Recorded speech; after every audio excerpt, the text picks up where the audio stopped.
Ya Allah, kotornya berhabuk. Minggu berapa kali dah hantar kawan. Still kotor juga. Dah nak bersihkan susah ni. Yelah, Ayin kan duduk dalam kereta ni. Makan, minum semua dalam kereta ni. Hai, mana nak?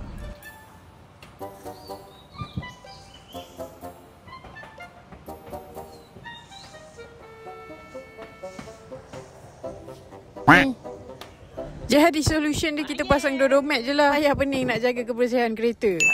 Mungkin ramai yang tak tahu, tapi sebenarnya Kak Syah beli Velfire ni untuk Ayin. Sebab Ayin sangat suka naik Velfire. Perwatakan dia memang macam bos-bos. Bila tunjuk kat dia yang nak pasangkan Dodomat, punyalah happy dia.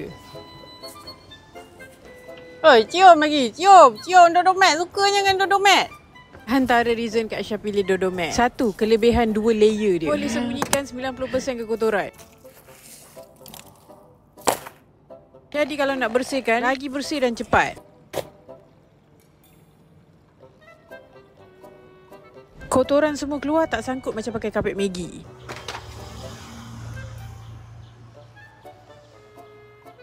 Macam Ayin cakap, jangan pakai kapet Maggi. Kotor. Pakai Dodomat. Siap ada 5 tahun waranti. Masuk kalau koyak. Jadi pakai je hari-hari, memang tahan lasak. Slow kita upgrade Velfire ni. Bagi bos Ayin, excited selalu.